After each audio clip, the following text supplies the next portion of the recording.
Então tá. Vamos dar início à nossa reunião nessa sessão ordinária das quartas-feiras, da terceira Câmara de Direito Privado. Agradecendo aos participantes, aos servidores, colegas, nossa procuradora, que nós estamos conversando, até nem conversamos, bem-vinda, doutora Eunice, tá? E dizer que... Obrigada, desembargador. Tá? Não havendo qualquer impugnação à ata enviada, dou-a por aprovada, tá certo? Ficam adiados os processos que a desembargadora Antônia tem em vista ou é relatora, em razão da sua convalescência, tá certo? E ficam adiados, então, o processo 1, 2, 4, 5, 6 e 18 da pauta, tá certo? São definidas as seguintes sustentações orais: o 13, o 7, o 9, o 10 e o 8 da pauta, tá? Foi indeferida a sustentação oral do 21 por não ser cabível, de acordo com a nossa legislação. Também ficam adiados a votação da técnica de julgamento em razão da ausência da desembargadora Antônia. Vamos começar o julgamento com os processos que não há divergência. O desembargador Carlos Alberto, pode anunciar o seu, que é em lista, né? É o 3 da pauta, né? Eu tenho o 3 da pauta, que é o pedido de vista, onde trata daquela questão que nós já discutimos bastante, do recolhimento das custas. E eu estou divergindo de Vossa Excelência, pedindo vênia para dar provimento ao agravo interposto, admitindo a tempestividade da comprovação do pagamento do preparo recursal.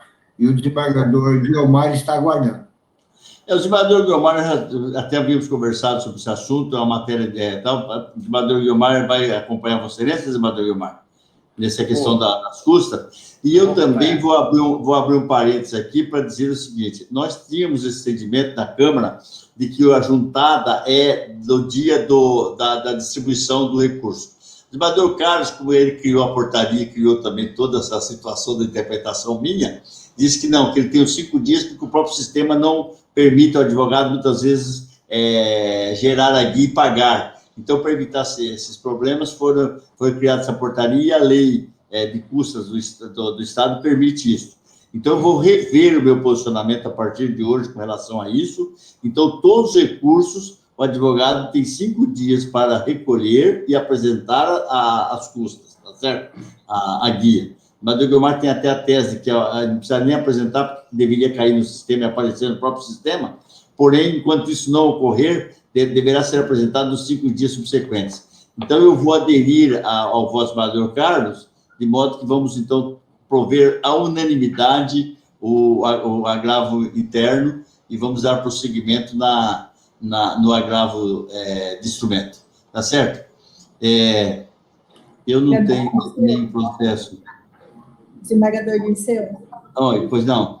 Eu acabei de ser informada pela assessoria do desembargador Guiomar que o 15 da pauta ele é impedido, tá? Então vai ser adiado.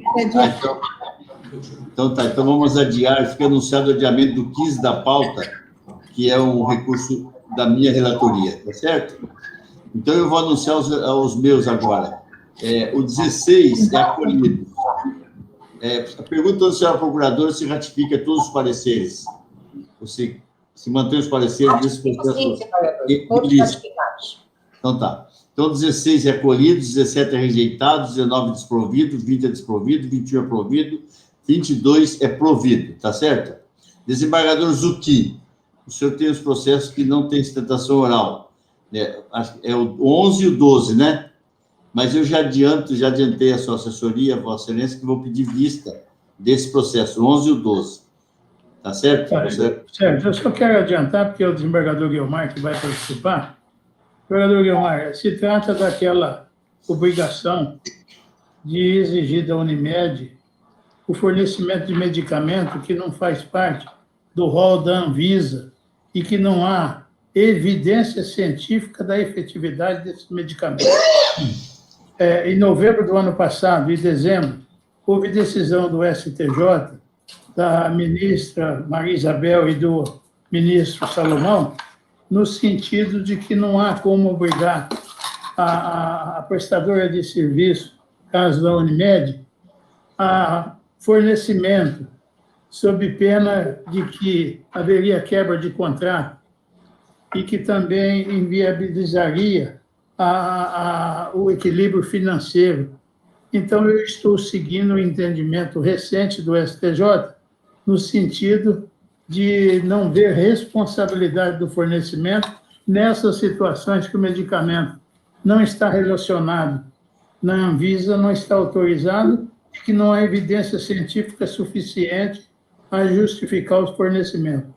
A desembargadora Sherli, na sessão passada, pediu que fosse retirada para discutir essa questão, mas eu estou mantendo o voto nesse sentido. E o desembargador está pedindo vista. Bom, como tem questionamento lá na minha Câmara, né? Então eu vou aguardar o pedido de vista. Eu só pergunto se é cloroquina. Não, não é cloroquina, não. Não, remédio para toda a vida. A questão científica no país agora só tudo virou cloroquina. Não, não é cloroquina. Não. Bom, então tá bom. Não, então, não, agora vamos ao julgamento. Desembargador Dirceu, o 21 eu pedi vista, não sei se foi anunciado o meu pedido de vista no 21. Não, ninguém anunciou. O 21 eu estou provendo esse recurso. E eu estou pedindo vista dele. Então tá bom. E faltou o último, meu 14, que eu estou provendo parcialmente. Então, o 21 fica então anunciado. O desembargador Carlos Alberto perde vista. O desembargador Guiomar aguarda. Aguardo. Então, fica anunciado o 21. O relator proveu, o desembargador Carlos pediu vista, o desembargador Guiomar aguarda. E o senhor, qual que é do desembargador Carlos? Está aqui, ó. O 14, que é em lista. O 14 é o caso da... 14 é o pedido de vista, né? Não. O 14 está em lista, é só uma majoração de honorários. 14. Então, tá bom. Então, o senhor está provendo parcialmente? Isso, exato. Então, fica anunciado o resultado. Provido parcialmente, é o pedido de vista do Carlos Alberto. É o 13, né? É o 13 a 14. 13 é sustentação oral. O 13 não. 14 é o 14, não tem sustentação oral. O senhor está provendo parcialmente. Eu não me lembro qual que é esse 14. Eu não me lembro. O 14, qual que é esse do 14? Quem que era o relator dele? É um dano moral de um atropelamento de um ônibus, onde foi dado o valor, foi condenado a pagar para quem atropelou e para os parentes. E eu estou simplesmente mantendo a decisão, a sentença, só majorando os honorários do advogado, só, mais nada. O senhor é o relator, né, dele, né? Sou relator. Ah, tá, porque eu entendi pedido de vista, não vou pedir de vista. Então, tá, estou de acordo, o desembargador Guiomar também está de acordo, né? Então, de acordo. Anunciado o resultado. Vamos, então, às sustentações orais.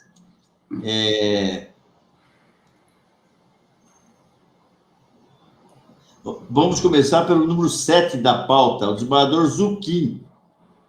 Relata e julga o 7 da pauta. Senhor presidente, o pedido de sustentação é do apelante, de forma que eu vou fazer a leitura da emenda. E Vossa Excelência, inclusive, já dispensou o pedido de vista. Apelação civil, embargos à execução de título extrajudicial, preliminar de cerceamento de defesa rejeitado, contrato de compromisso de compra e venda, novação não configurada, precedentes, sentença cassada, recurso provido, para o fim de julgar improcedente os embargos à execução e determinar o prosseguimento da ação executiva. É assim que eu estou votando, senhor presidente. O Guiomar também, né? De acordo. Então, recurso provido, né? Agora nós vamos para o 13 da pauta, que os advogados estão na linha, né? Doutor, o pedido de sanção oral é por ambas as partes, tá certo? Desembargador Carlos Alberto é o relator. Presidente, se as partes, o pedido é por ambas as partes. se as partes pensarem no relatório, pode iniciar a sustentação do imediato. Então, vamos começar pelo advogado do apelante, autor da ação. É o advogado do... Quem é o advogado do apelante, autor da ação? Doutor Leopoldo? Não. Sou eu. Doutor Elias? Doutor Elias. Eu tenho a palavra para o prazo regimental, tá certo? Excelência, há 2 apelantes, Leopoldo. Hã? Existem 2 apelantes, ambas partes recorreram. O autor da ação, né? O autor original. Autor da ação originária, advogado da autor da ação, doutor Elias. Sim, Então, vou começar pelo doutor Elias, tá certo? tá ok, obrigado. Excelentíssimo senhor desembargador Dirceu dos Santos, presidente da sessão, desembargador Carlos Alberto, desembargador Guiomar Borges, está substituindo a desembargadora Antônia. Espero encontrar-lhes todos bem de saúde, inclusive seus familiares, todos os servidores e serventuários da Justiça, nobre procuradora, que também se faz presente, e o colega que também nos assiste. A saúde hoje é o que mais nos importa. Mas vamos lá. Trata-se um recurso de apelação no embargos de terceiro, foi julgado pela 5ª Câmara, pela 5ª Vara Civil da Comarca de Cuiabá. Antes de adentrar aí a síntese processual, eu gostaria de contextualizar um pouco a Vossas Excelências sobre a situação que tudo ocorreu. Os irmãos Briante, Roberto, Aparecido, Pedro e Laelso, na década de 70, eles adquiriram vastas áreas de terras no município de Diamantino para colonização agrária, né? E lá eles fundaram a cidade de São José do Rio Claro, e na década de 70 ainda, e depois nos idos dos anos 90, hoje o distrito de Brianorte também foi colonizado por eles.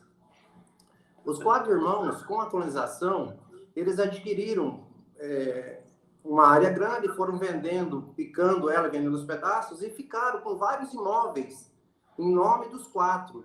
E eles tinham uma firma, uma empresa, onde alguns imóveis eram em nome da empresa, outros imóveis estavam no nome deles, pessoas físicas, em condomínio. Os 4 irmãos eram proprietários de todos os imóveis agrícolas, né? Todos os imóveis rurais eram dos 4 irmãos. Isso na década de 70, 80, até a década de 90. Na década de 90, né, os filhos nasceram, cresceram, começaram a participar do negócio, e aí eles resolveram dissolver essa sociedade nesses imóveis. Né? Então, assim, os imóveis rurais, onde os 4 eram donos, eles dividiram, olha, esse imóvel vai ficar para mim, esse para o outro e esse para o outro. Então, cada um ficou com alguns imóveis. Fizeram um documento disso, fizeram escritura pública disso, né? Tudo está juntado aos autos. E aí começaram a transmissão dos imóveis. O que era do Roberto, o Roberto foi no cartório passar para o nome dele. O que era do Aparecido, o Aparecido foi para colocar só no nome dele, que estava tudo em nome dos 4 irmãos. Eram mais de 30, 40 propriedades. Algumas delas chegou no cartório e tiveram alguns problemas. Dessas, 2 são do meu cliente, o senhor Roberto Briante, do filho dele, Marcos, e do filho Márcio. Né? Primeiro, quando chegou ao cartório, o cartório exigiu uma dissolução do condomínio. Aí eles foram, família, isso, aquilo, tal, fizeram a dissolução do condomínio. Quando fizeram a dissolução do condomínio, já estava sendo exigido o georreferenciamento. Aí deu problema com o vizinho, numa divisa, acabou demorando para ele conseguir transferir para o nome dele essas propriedades. Nessa demora, o senhor Aparecido Briante, o outro irmão, foi executado pelos embargados, e os embargados encontraram na busca imobiliária no cartório, nessa execução, os imóveis pertencentes a Roberto, que são do Roberto, mas que ainda estavam no nome dos 4 irmãos. Pediram a penhora disso, foi penhorado. Meu cliente, tomando conhecimento, tomou as atitudes jurídicas necessárias, que foram os embargos de terceiro, que é esse processo que se opera agora.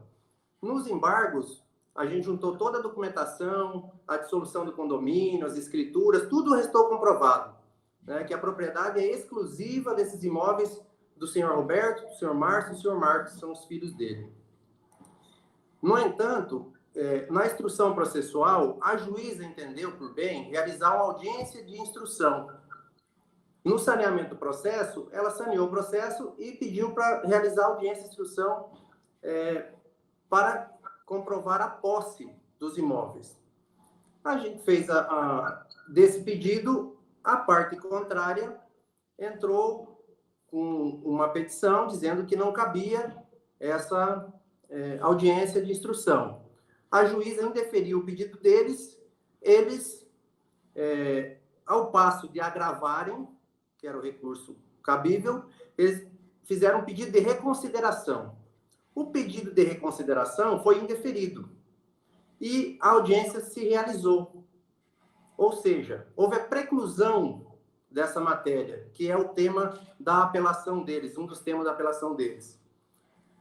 Realizada a audiência, foi julgado o processo, com todas as provas documentais existentes e com as testemunhas em audiência, a juíza reconheceu a situação de terceiro de boa-fé do senhor Roberto, Márcio, Marcos e Pedro e julgou procedente a ação dos embargos de terceiro, determinando que fosse retirada a constrição desses 2 imóveis. Porém, na hora de julgar, de sentenciar no tocante à sucumbência, a meritíssima juíza, a nosso entendimento, cometeu um erro. Por quê? Porque ela fundamentou na súmula 303 do STJ, né, o princípio da causalidade, que é o princípio aplicado nesse caso. Porém, esse princípio tem uma exceção, essa regra tem uma exceção.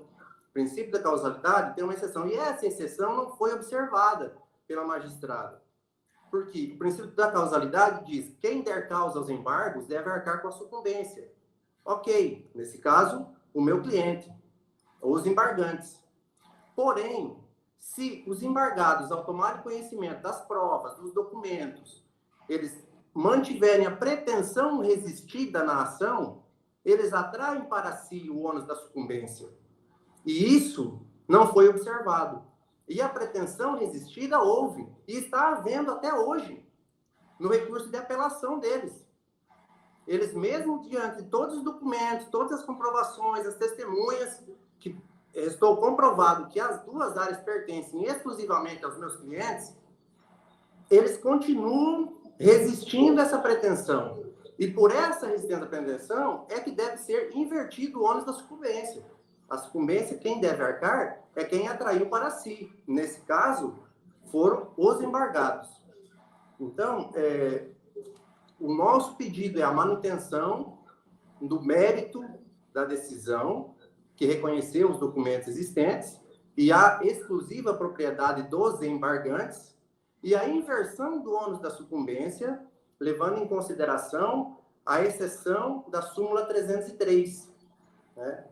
Essa exceção está estampada no RESP 1452.840, SP, que está nos autos, juntado ao acórdão desse RESP, e demais decisões do STJ e de vários tribunais, colocando essa exceção à regra, que seria a inaplicabilidade direta da súmula 303 quando há pretensão resistida, que é esse caso. Né? Então, o pedido da nossa apelação é que se mantenha o mérito, mantenha o julgamento de mérito na instância e inverta-se o ônus da sucumbência por conta da exceção da súmula 303, que é a pretensão resistida que ainda está havendo por parte dos embargados. Quanto à apelação dos embargados, a matéria que eles trazem principal, diferente do que já existe em primeira instância, é essa questão da suposta nulidade da audiência de instrução.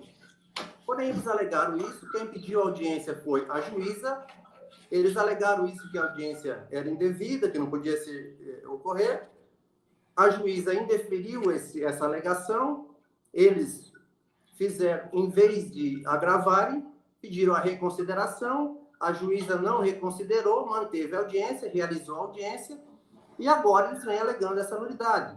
Por que é que eles não agravaram? Porque se fosse favorável para eles, beleza? Não é assim que o judiciário deve funcionar, né? Existem prazos, existem situações que temos que cumprir os prazos. O prazo, para ele, era o prazo de recurso de agravo do instrumento, ele não utilizou-se desse instrumento, que era o previsto, então operou-se a preclusão quanto à audiência de instrução. Ademais dessa audiência de instrução, foram ouvidas testemunhas que só comprovaram os fatos que já estavam relatados nos autos, os documentos que existiam, e ainda, além dos documentos de propriedade, a posse que a juíza ouviu em audiência de instrução, também estão documentados pelos contratos de arrendamento que o senhor Roberto tem em cima dessas áreas. Então, essa audiência serviu simplesmente para comprovar os documentos que já estavam encarreados aos autos. Não inovou em nada a síntese processual. E, no mais, eles continuam com as mesmas alegações de primeira instância, dizendo que, por serem uma família, havia um interesse, que os documentos não são válidos porque eram da mesma família, que a escritura não é válida porque ela foi feita em outra comarca, né? Outra alegação rasa, a escritura pode ser feita em qualquer comarca do Brasil, né? Então, eles fizeram em outra comarca, mas é uma escritura pública que tem o valor igual a qualquer outra. Tá? No mais, as alegações continuam sendo de que o meu cliente não seria proprietário exclusivo, o que restou comprovado que é. Eles chegam a juntar uma carta de anuência, onde aparece o nome do senhor Aparecido, agora em 2000 e alguma coisa, como anuente para um arrendatário. Ora, se a matrícula ainda está em nome dos 4 irmãos, porque ele não conseguiu transferir essa matrícula para sua exclusividade, a carta de anuência tem que ser assinada pelos 4. Porém, é assinada somente pelo seu Roberto, que, por não ter conseguido transferir a propriedade para a sua exclusividade, tem uma procuração dos irmãos, como é só dele, para não ter que necessitar dos irmãos para fazer os negócios daquela área. Ele tem uma procuração específica para movimentar a área, e a área é só dele. Então, assim, essa carta de anuência, lá está a assinatura do seu Roberto. A carta de anuência, ela está assinada e reconhecida firma nos 4 nomes, inclusive o nome do Aparecido, pelo seu Roberto, porque ele é o proprietário exclusivo da área.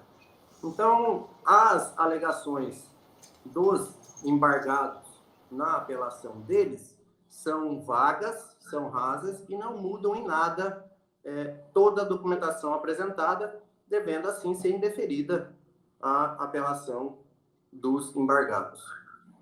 É isso que eu tinha a colocar. Muito obrigado. Boa tarde. Pois não. Então, com a palavra agora, o doutor Leopoldo Goldini. Excelentíssimos senhores desembargadores presentes nessa sessão, ilustríssimo colega que está aqui também presente, que acabou de expor suas ações orais. E também cumprimento os demais servidores que estão também auxiliando para que essa sessão de julgamento se ocorra. Então, a todos eu cumprimento na presença do ilustre relator.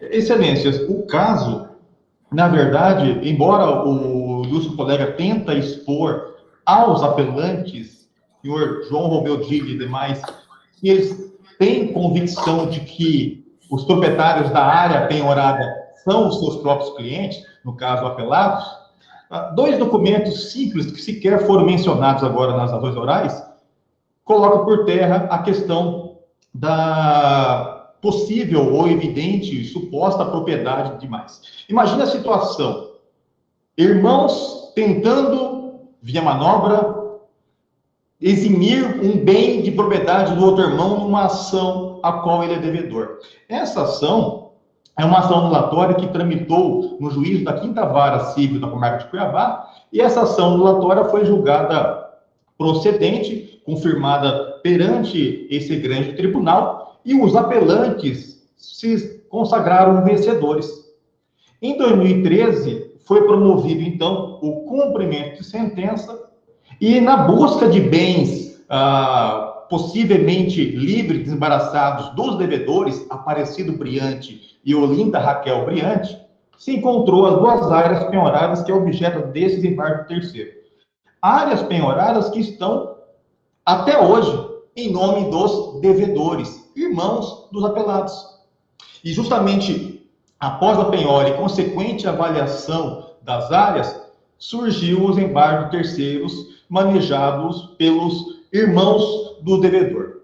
De fato, os argumentos que coincidem com as razões orais expostas agora pelo colega é que existiu, segundo está nos autos, em 91, um contrato de permuta, 91, entre os irmãos. Em 2005, foi feita uma outra repactuação de áreas desses imóveis rurais. Esses 2 instrumentos, todos particulares, elaborados sem o evidente veracidade das afirmações que nele constam, porque são documentos que não têm uma mínima autenticação cartorária, são documentos que não foram levados ao registro imobiliário, documentos particulares celebrados perante os irmãos, 91 e 2005. Há mais de 20 anos, não conseguiram colocar a propriedade que está em nome de terceiros em nome dos legítimos proprietários do bem. Até hoje a área está desembaraçada e em nome do devedor da ação anulatória. Então, esses 2 documentos, que não têm autenticidade cartorária, que não têm uma firma reconhecida, é o documento que o juízo singular levou em consideração para fundamentar a procedência da ação. Os demais documentos que a juíza levou em consideração foi uma escritura pública celebrada em 2009 na modesta cidade lá do interior do Paraná. Os irmãos saíram do interior do Mato Grosso, caminharam até o interior do Paraná, numa cidade de 4.000 habitantes, para celebrar uma escritura de compra e venda e doação. Os irmãos fizeram isso. E na escritura foi também um documento levado em consideração pelo juízo singular. Levou em consideração, então, 3 provas produzidas pelos apelados.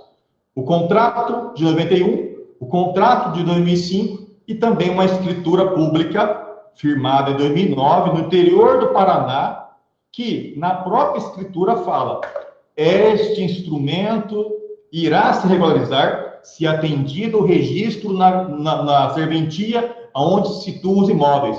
Desde 2009 até hoje, não firmaram isso, não averbaram a escritura de doação, venda, entre os irmãos, no registro imobiliário onde se situam os imóveis. Pelo contrário, excelências, pelo contrário, ao invés de averbarem essa escritura, fizeram uma outra escritura. Escritura qual que o doutor não mencionou agora nas suas ações orais. Uma escritura que foi feita em 2011, que é uma escritura de extinção de condomínio, na qual os apelados transferem a propriedade para o devedor, Aparecido Briante, o seu irmão. 2011, essa escritura está nos autos. E essa escritura de 2011 não foi apreciada pelo juízo singular. A juíza não entrou em detalhe a respeito dessa prova. Ela não levou em consideração a pertinência da prova produzida pelos embargados, credores dos irmãos, do irmão dos embargantes. Pelo contrário, prosseguiu a instrução processual e, por mais que tente agora o colega tentar expor, talvez, uma falta de zelo da banca dos apelantes de não ter reclamado, suscitado a não realização da audiência, o cerceamento da questão da audiência que foi preclusa, porque a prova testemunhal foi produzida no decorrer do processo, sendo que embargo terceiro tem que ser manejada com a propositura da ação. O artigo 1015 não comporta relatar isso em agravo de instrumento, por tal razão que fez parte da preliminar da apelação. Então, embora queira se expor algum relapso dos apelantes de não ter suscitado a questão de realizada ou não a audiência de instrução por conta de testemunhas levadas a ser inquiridas pelos apelados, não cabia, não era pertinente, por tal razão que foi levantado na apelação. E embora são testemunhas que mentiram em audiência, sobretudo em relação à amizade, falaram que não tinham amizade via rede social com os apelados e foi provado, embora a gente sabe que o juiz pode apreciar a relevância, a intimidade de uma rede social, deixou de lado e não acolheu a contradita por conta que não ficou demonstrado a intimidade dos envolvidos. Mas o que chamou atenção foi mentir que não tem rede social, sendo que tem, inclusive, amigos em rede social dos embargados. Enfim, a audiência prosseguiu e foi produzida uma outra prova, essa carta de anuência, aonde o devedor, em 2017, ele ratifica, ele afirma para as instituições financeiras que ele é proprietário das áreas e autoriza as instituições financeiras a dar créditos aos arrendatários da área. Um documento que agora os apelados querem desconstituir, alegando que está o nome ainda do devedor, porque a área está no nome dele, mas não tem no documento que está representado por procurador, não faz menção às escrituras em relação ao que ocorreu sobre o contrato. O doutor está indignado, mas até na audiência foi demonstrado que ele juntaria, foi afirmado que juntaria o contrato de arrendamento. Foi juntado. Chamou a atenção. Foi juntado. Por a palavra, depois o senhor fala na sua vez, por favor.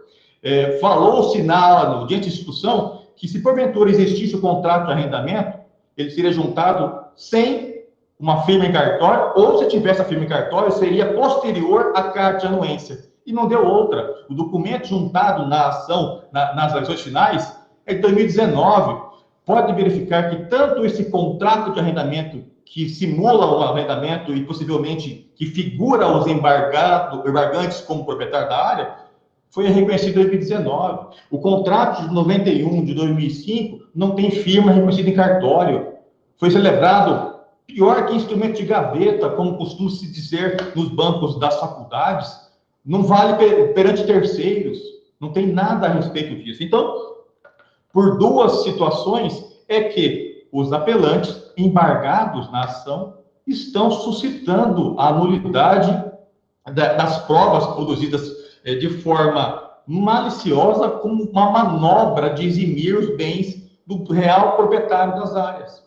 E embora o doutor alegue que eles não deram motivo para a propositura do desembargo, 20 anos para transferir uma área, os credores apelantes requereram penhora de bens que estavam em nome do devedor e estão ainda. Nós não estamos postulando uma ação aventureira como forma de tentar emplacar qualquer tipo de fundamento jurídico. 2 documentos não foram apreciados pelo juiz singular. A escritura de 2011, feita no Mato Grosso, feita no Mato Grosso para extinguir o condomínio, deixando a propriedade para o devedor, e a carta de anuência, confirmando aí que a área é dos devedores, Aparecido Briante e Olinda Raquel Briante.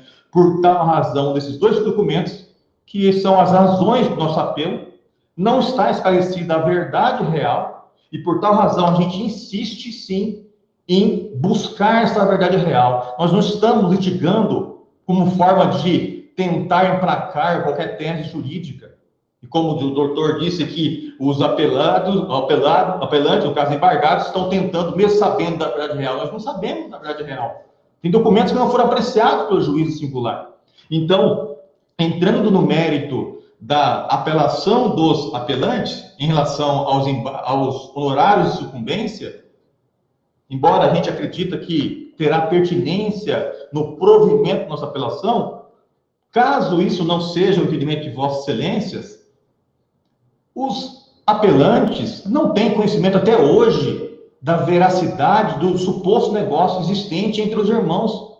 3 documentos sem firma reconhecida, um documento, escritura pública, feita no interior do Paraná, sem averbação no Mato Grosso, documentos aos quais trazem dúvidas até o presente momento, são documentos nebulosos, e são documentos que foram só estes apreciados pelo juiz singular e deixou de apreciar 2 cruciais documentos que demonstram que são posteriores aos fatos previstos nesses documentos. Por tal razão, a sucumbência deve ser mantida, caso a procedência dos embargos seja mantida também.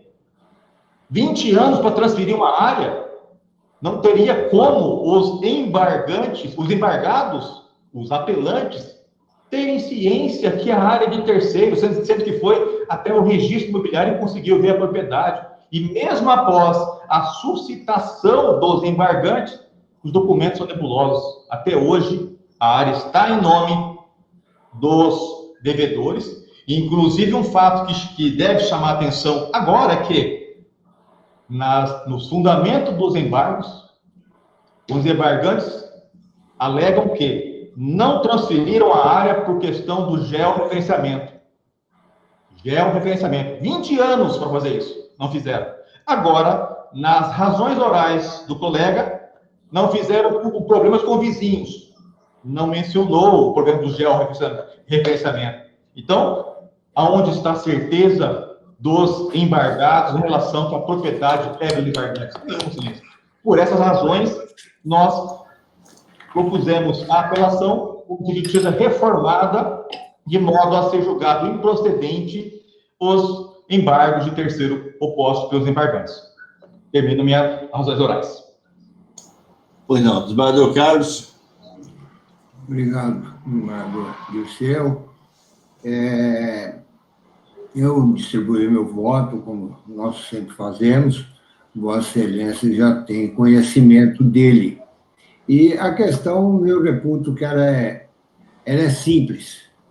Realmente, os fatos, todos esses, o mote, o início, como ambos os advogados falaram. Embargo de terceiro, aonde a juíza acolheu. Os embargantes João Romeu Dili suscita inicialmente uma preliminar de nulidade da audiência de instrução e julgamento. E qual é a base para isso? É que não foi requerido na inicial, como determina o nosso CPC. Mas nós sabemos que os mais antigos magistrados, do Guiomar, que antigamente tinha um despacho simples. Especifica as provas que pretendo produzir. Alguém tentou produzir, e o juiz fez isso. E a parte falou, tenho sim, eu quero produzir essa e essa prova. E o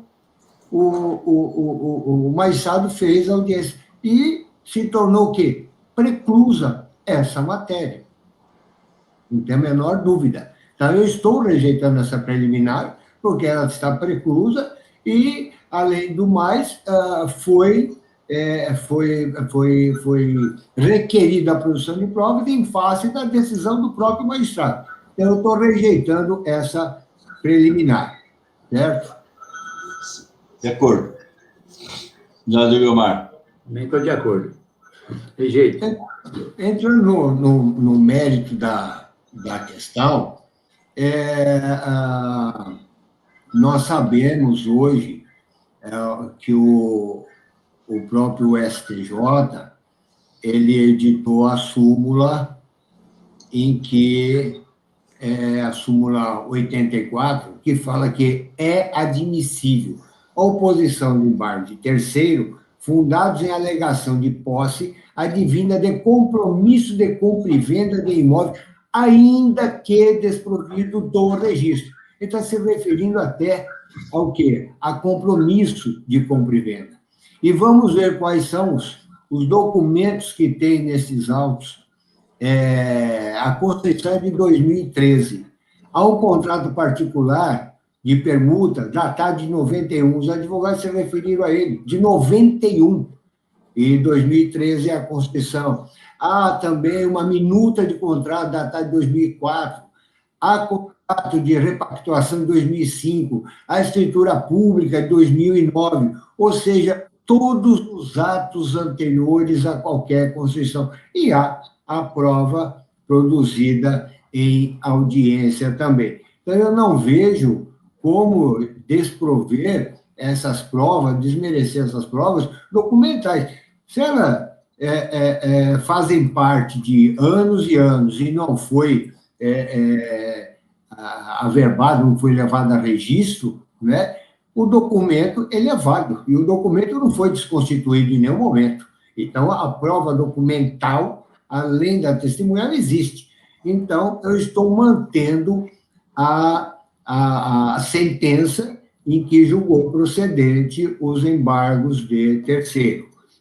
Agora, o recurso da outra parte, que foi condenado os honorários, porque a juíza entendeu que houve, que ele deu causa a essa propositura. E eu estou provendo esse recurso pelo seguinte: a súmula realmente que fala a respeito dos honorários. Aquele que deu causa está, ele fica condenado. Súmula 303 do STJ. Em embargo de terceiro, quem deu causa à constrição indevida deve arcar com os honorários. E a juíza entendeu que a falta de registro deu causa. Ora, mas nós temos a jurisprudência também do STJ, e aqui eu estou citando até uma, coincidentemente que o desembargador Guiomar participou, que é da desembargadora Serli, onde ele fala, se não houver resistência. Ora, o embargado impugnou os embargos, ele participou de toda e qualquer defesa, ele impugnou o valor da causa, inclusive, recorreu a esse tribunal, como nós estamos julgando hoje, então houve uma resistência. Ora, se houve resistência, deixa de se aplicar a súmula 303. Então, eu estou, nesse caso, dando provimento ao recurso dos embargantes para inverter a sucumbência. Então, não sei se eu me fiz, vocês já receberam o voto, né? Então, estou negando o provimento ao recurso dos embargados, mantendo a sentença de mérito, e estou provendo a dos embargantes, invertendo o ônus da sucumbência, que foi, se não me engano, 10% sobre o valor da causa dada. É assim que eu estou votando, desembargador presidente.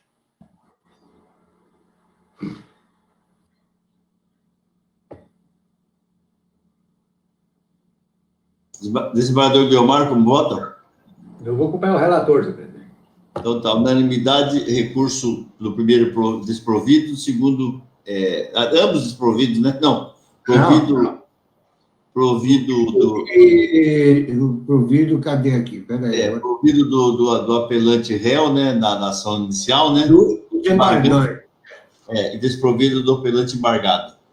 É isso? Provido de Roberto Valdeci Briante e outros, e desprovido de João Romeu Dili e outros. Que é o embargado, né? Tá certo. Isso. Então, fica anunciado o resultado. Vamos ao próximo julgamento. Nós temos agora o 9 da pauta do desembargador Zucchi. Quem pede é o advogado do agravante, doutor Ricardo Lombardi. Esse eu não participo do desembargador Zucchi, né? Sou eu, Guiomar e Zucchi. Zucchi, Guiomar e eu. Podemos dar a palavra ao advogado, Zucchi? Sim, pode passar a palavra para o advogado, senhor presidente. Doutor, o senhor tem a palavra pelo tempo regimental, doutor Ricardo.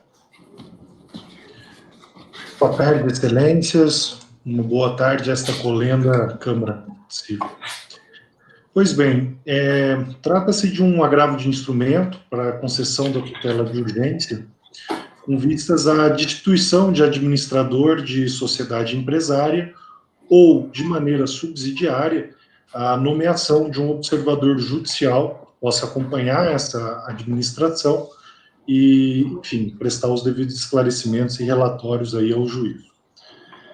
Pois bem, as partes são sócias de uma sociedade empresária que se denomina Pousada do Parque. Trata-se de um hotel localizado na Chapada dos Guimarães, com certeza, se não o melhor, um dos melhores hotéis ali da localidade, né? É uma sociedade bastante lucrativa, de grande interesse, e que participa, inclusive, do roteiro de charme, que é um pacote, uma seleção de hotéis exclusivos aí, nacionais e internacionais. Bem, no momento da constituição da sociedade, ficou acordado que os agravantes, né, autores, aportariam bens e dinheiro na sociedade, em especial o André Turoni, e ficou acertado que o agravado, no caso o réu, ficaria responsável pela administração da sociedade, sendo o seu sócio-gerente, né? Essa nomeação à administração aconteceu no próprio contrato social. Acontece que os anos foram se passando e as posturas que o administrador começou a adotar foi de tomar para si a sociedade, administrá-la como se fosse uma coisa sua, passou a gerenciar o caixa, inclusive implicando em confusão patrimonial, e simplesmente afastando e ignorando qualquer pretensão ou qualquer solicitação por parte dos sócios não administradores, né? Lembrando que os sócios não administradores, ora agravantes, eles detêm 50% das cotas sociais quando juntos, enquanto que o agravado, né, isoladamente, o administrador, detém os outros 50%. Em havendo, né, a igualdade de cotas sociais, os desempates nas decisões societárias se dão por cabeça. Então, nesse caso, as decisões e regras que são determinadas e tomadas, claro, mediante reunião entre sócios, mas que são aprovadas pelos agravantes, deveriam ser atendidas, né, pelo agravado e administrador. Feito esse parêntese, excelências, iniciamos nas questões que dizem respeito especificamente às graves falhas que foram realizadas pelo agravado e cujas provas documentais e testemunhais, inclusive depoimentos prestados em juízo, confirmam, né, essas faltas graves.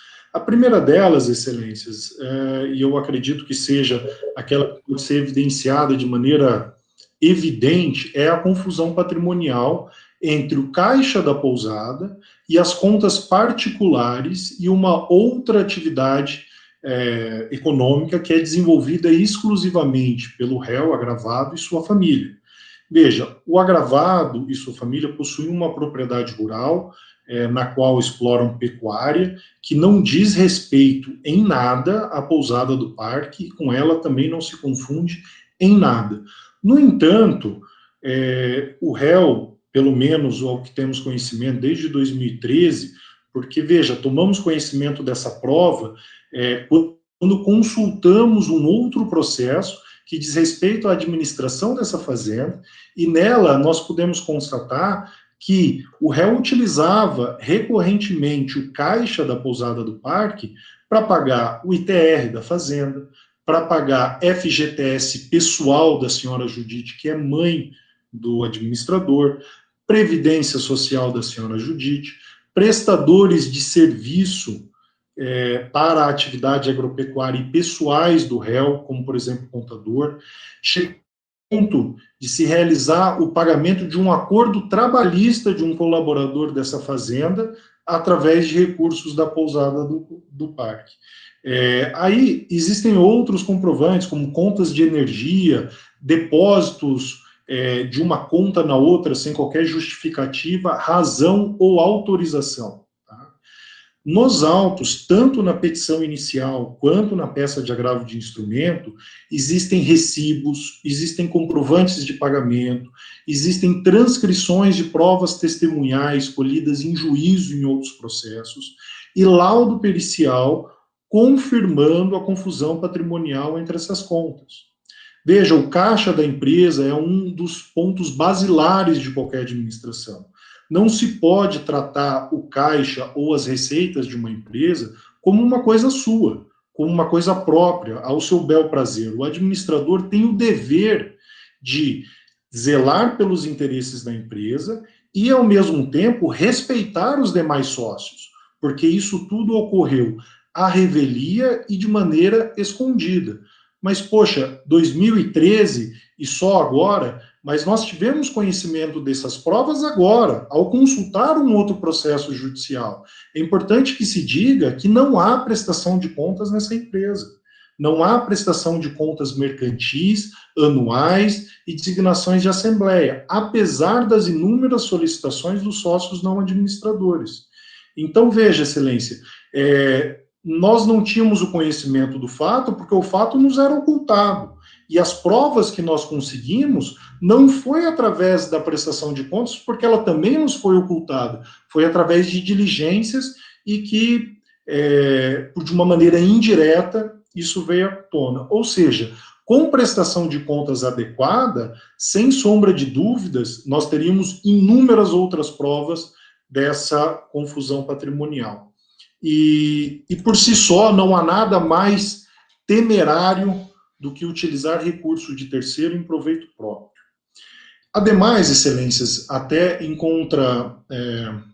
contrapartida daquilo que é dito pelo douto juízo de primeira instância, há sim prova de um outro ilícito, qual seja, a utilização de bens da sociedade em proveito próprio. Qual utilização? A pousada do parque, além da sua sede, além do seu hotel, ela detém uma área de 150 hectares.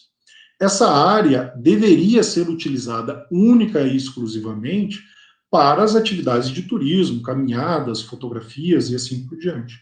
No entanto, em um desses processos judiciais, nós identificamos no depoimento do próprio agravado que ele reconhece e confessa que possuía, nas suas palavras, 100 e poucas cabeças de gado minhas na pousada.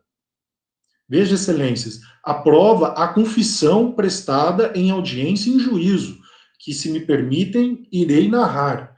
Nas palavras do agravado, junto com um gado que eu vendi para entregar à fazenda, eu tinha 100 e poucas cabeças minhas na pousada, eu vendi também. Ninguém, em momento algum, autorizou atividade agropecuária nas áreas da pousada do parque, sendo que essas atividades foram feitas de maneira clandestina e sem nenhuma espécie de contraprestação financeira à pousada. Veja, a relação entre os sócios, ela não degringolou do dia para a noite. Já há anos, os sócios não administradores buscam uma solução e buscam um consenso, sendo que, quando não conseguiram, e mesmo após o ajuizamento das ações de prestação de contas, não houve e não há outra alternativa a não ser o ajuizamento da presente ação de destituição de administrador. Veja, excelências, ano a ano se pedia prestação de contas. O autor vinha com promessas de que faria, de que designaria uma reunião de sócios, uma assembleia, mas só prolongava e ganhava tempo com isso e não o fez. Passados algum período, 2 ou 3 exercícios onde se identificou que essa prestação não ocorreria, se passou a notificar o réu ano a ano para que essa prestação de contas ocorresse. Essas notificações estão nos autos. 2015, 2016, 2017, 2018. Não se prestou contas, não se designou assembleia. Veja, seria muito fácil ao administrador demonstrar o cumprimento dessas obrigações. Bastaria ele trazer a documentação contábil e fiscal adequada de uma prestação de contas juntamente com a ata da Assembleia.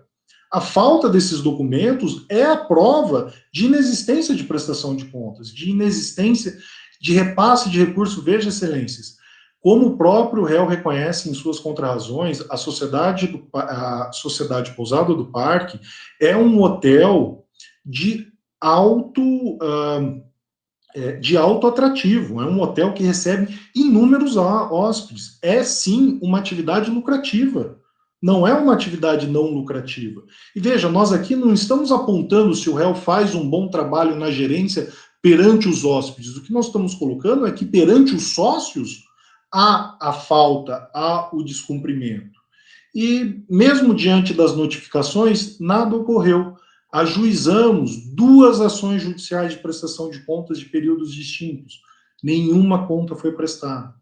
No ano de 2016, houve uma apresentação parcial de prestação de contas. Contudo, desprovida de toda a documentação que angariava a despesa e sem nenhuma explicação.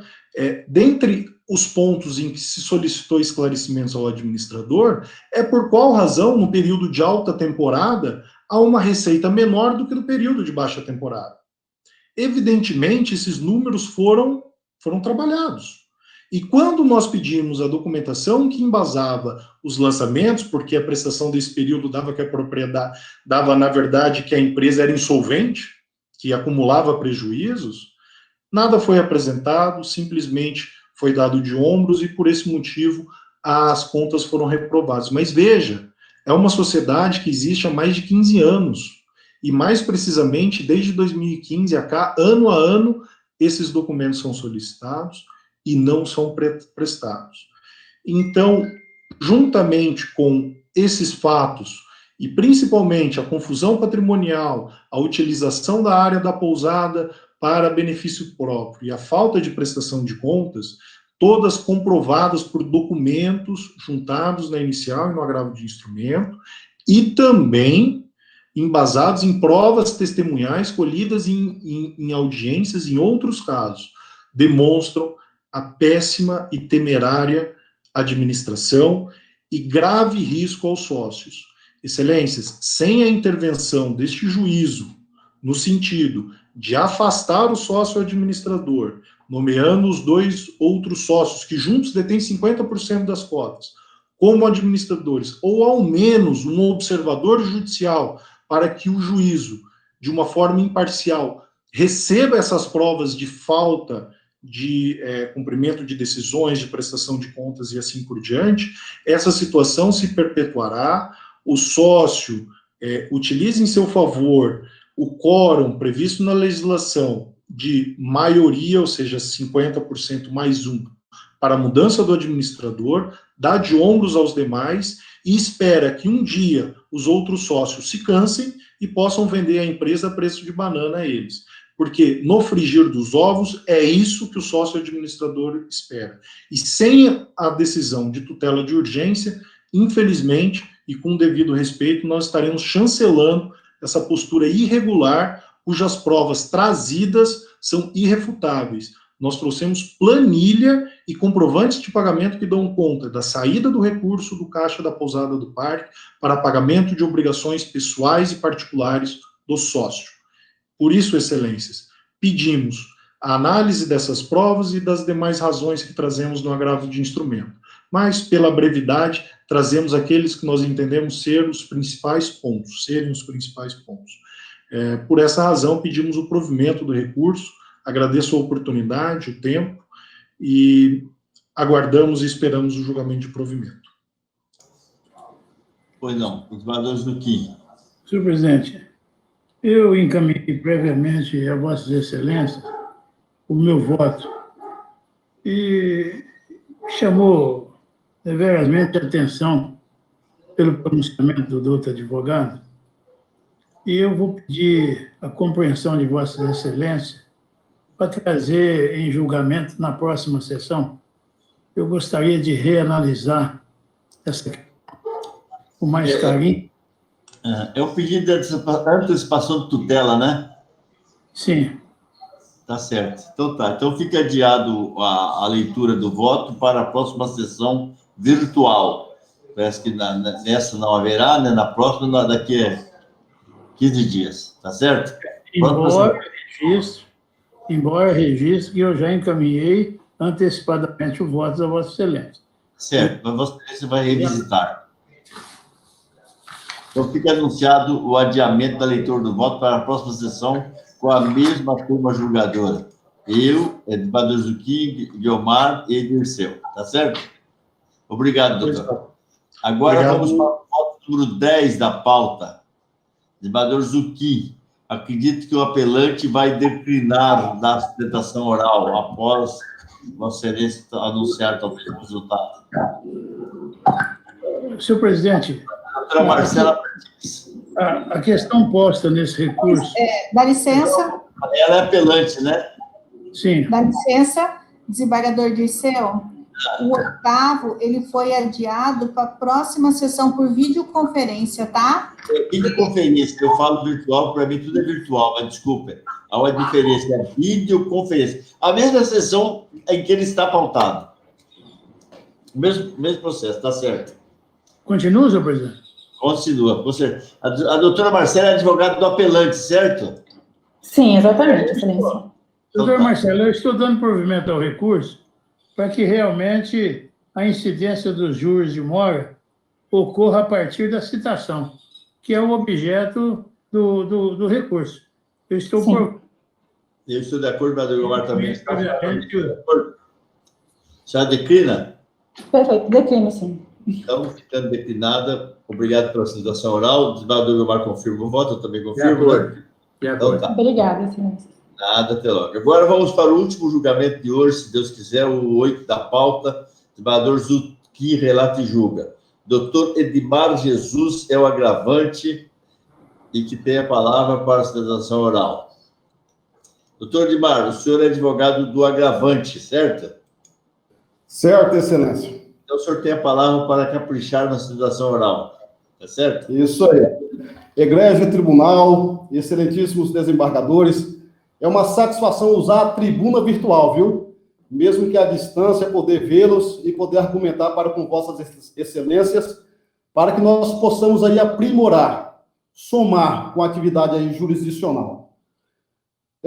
Desembargador Zucchi, eu faço questão de fazer essa sustentação oral porque há um fato peculiar que deve ser analisado e muito bem analisado pelo tribunal. O fato de que os agravantes, pessoas idosas e analfabetas, se envolveram simplesmente, com todo respeito, com um estelionatário. O que aconteceu? As pessoas idosas fizeram um contrato de permuta com outras avanças para um dos agravados, chamado Cristiano. Nesse contrato, os agravantes permutaram o imóvel de sua moradia, de sua residência, que nele permaneciam há mais de 25 anos, com um imóvel menor, e o remanescente dessa transação, que seria R$400 mil, para pagamento em duas outras parcelas de R$200 mil cada uma.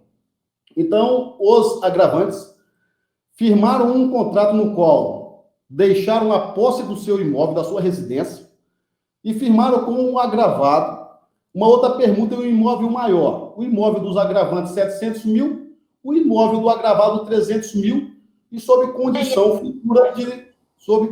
futura de duas parcelas de R$200 mil cada. O que aconteceu com isso aí? O agravado Cristiano jamais honrou. Jamais. Tendo interferência. Estou me ouvindo? Alô? Todo mundo me ouvindo? Estamos ouvindo. Beleza. Então, os agravados, o agravado Cristiano, jamais honrou com um único real que seja do contrato de permuta. Com um único real. A inadimplência aí, ela é absoluta. Ela advém de um contrato criminoso, no qual o agravado Cristiano fez a permuta com as pessoas idosas e analfabetas, e no mesmo dia, alienou o referido imóvel para uma terceira pessoa, chamada Irone. Foi promovida a instauração de um inquérito policial para apurar a conduta desses elementos que contrataram sem a orientação jurídica com idosos, tiraram eles da casa e hoje eles residem com uma filha, não tem mais a casa. E esse estelionatário, no mesmo dia, firmou um outro compromisso que se sabe está em apuração, que os dois estão agindo, os dois agravados estão agindo em conluio. Então, veja bem, a situação posta, quando nós foi procurado, promovemos uma ação de rescisão de contrato cumulado com a antecipação de tutela. A juíza negou a tutela antecipada no argumento de que, havendo o contrato de permuta, há necessidade da rescisão primeiro para após se efetivar aí o cumprimento da reintegração de posse. Esse mesmo entendimento da juíza foi entendido por Vossa Excelência na análise liminar do efeito ativo do agravo de instrumento. E tanto a juíza quanto Vossa Excelência fundamentaram muito bem a decisão, e aí eu não discordo do teor das decisões das jurisprudências juntadas, inclusive do STJ, em algumas situações. Só que essa situação de rescisão, ela traz um caso peculiar. O adimplemento aí, o inadimplemento, ele é absoluto. Ele não foi cumprido em nenhum único momento, em nenhuma vírgula, em nenhuma parte. A parte está sendo lesionada por um estelionatário e está sem o seu imóvel que construiu durante uma vida toda, um único imóvel. Lá atrás, tudo bem que erraram, não se acautelaram e fizeram a contratação ausente de um advogado ou ausente de uma pessoa que tinha mais conhecimento. Só que, todavia, a indagação que eu faço ao tribunal, nessa harmonia de construir a jurisprudência, é que qual é a validade de um contrato que foi totalmente inadimplido por um dos agravantes e pelo réu da ação. Então, o contrato nem direito, nem efeito gerou, muito pelo contrário. Ele gerou efeito para os agravantes que cumpriram a sua obrigação contratual. Eles desocuparam um único imóvel, um imóvel de moradia, para adentrar ao imóvel menor, e essa diferença, o saldo remanescente, pessoas com mais de 70 anos, seria para lhe dar dignidade ao final da vida. E tiveram a infelicidade de encontrar aí, com todo respeito, pessoas do mal. Então, veja bem, a indagação que eu faço a esse tribunal, e trago a exemplo uma única jurisprudência, tem várias, para demonstrar que em casos tais, analisando a prejudicialidade, que pode ser irreversível, de difícil reversibilidade, pode sim, em tutela antecipada, ser aí adiantado o provimento final do futuro, da futura decisão de mérito, ante a inadimplemento absoluto.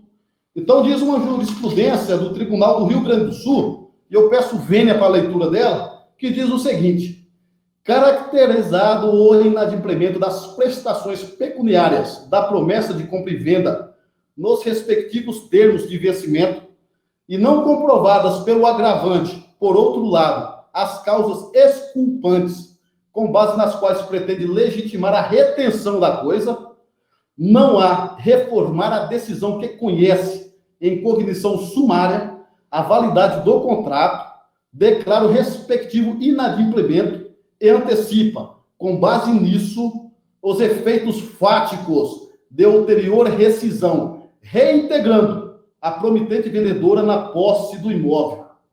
O acerto da decisão, ademais, sobreleva, quando o perigo da demora reverte com maior intensidade em prejuízo da vendedora. Então, essa situação eu trago aí, essas peculiaridades. Eu sei que na observação geral dos casos de rescisão de contrato, primeiro há necessidade, a jurisprudência impõe isso, há necessidade de rescisão. Mas quando o contrato seja o mínimo, pelo menos o mínimo, cumprido. Nessa situação dos autos, especificamente, o contrato é inadimplido em todos os seus termos.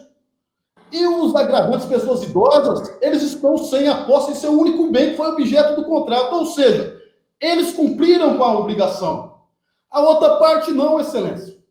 Muito pelo contrário. A outra parte, com a devida vênia, aplicou um golpe nos agravantes.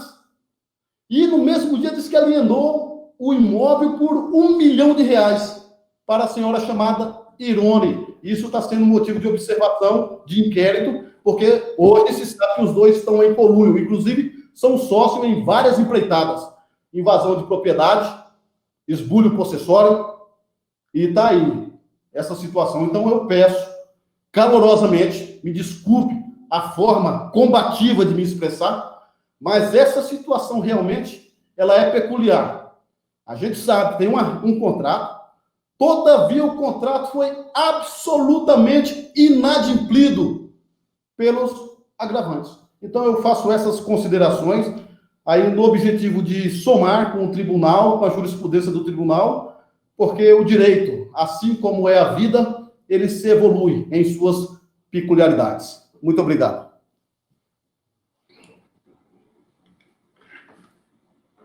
Veja, Câmara, na verdade, quando eu apreciei esse efeito ativo do agravo, eu fiz rejeitando a pretensão, não considerando tão somente a necessidade de se rescindir o contrato.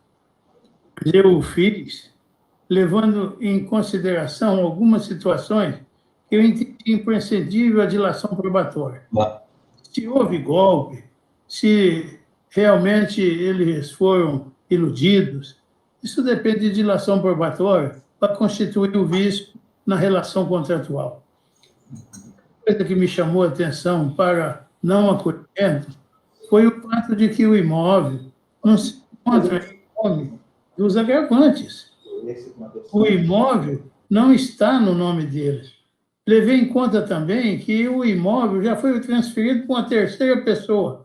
Eu só neguei em razão de entender que carece de dilação probatória. Foi essa a razão, e nesses termos eu estou conduzindo o voto para negar provimento, senhor presidente. Se quiserem, eu faço a leitura do... Não, já lemos, já entendemos. O desembargador Guiomar está de acordo? Estou de acordo. Também estou, então, na unanimidade, recurso desprovido, sem voto do relator. Tá certo? Não havendo mais nenhum recurso a ser julgado nessa tarde, nós nos despedimos, agradecendo a presença dos advogados, das partes, dos servidores, dos colegas, e desejar uma próxima sessão, que nós estejamos todos aqui bem vivos e em pé, né? Dou a sessão por encerrada.